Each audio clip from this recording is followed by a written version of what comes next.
Hello and welcome to Quasi Hobbies. Today I'm going to tell you why you need this bait in your tackle box.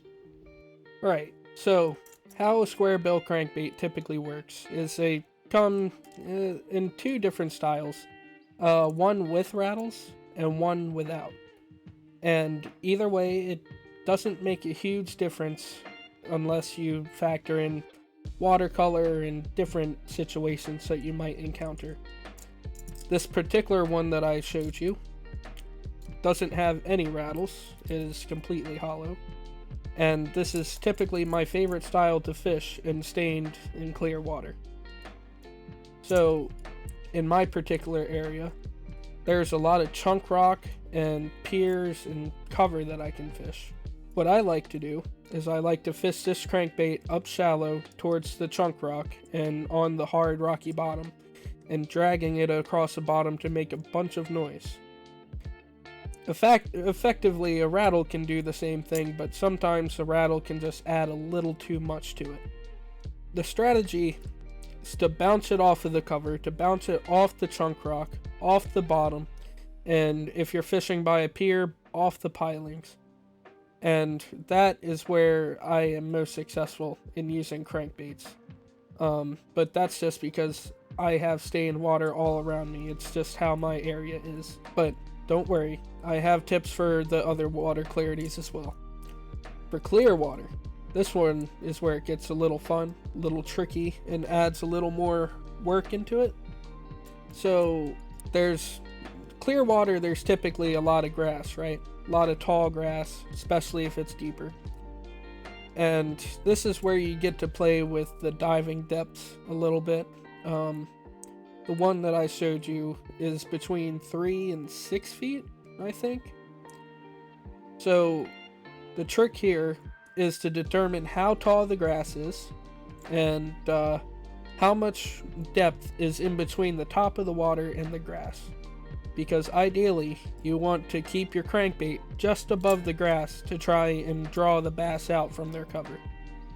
Alternatively, if the water's clear enough or you can make out exactly where the grass bed ends, you can fish a little deeper diving crankbait along the grass edge for the same effect.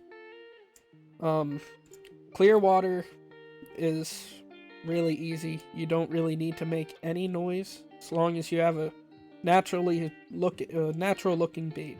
Alright, and another little side tip for clear water fishing, and well, anywhere that has a little bit better than average visibility, you can get away with a lot smaller and different shaped Squarebill crankbaits.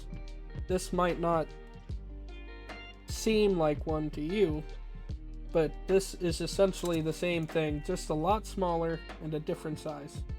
And this is very effective for different species of fish, or if you're wanting to just target smaller fish for some reason.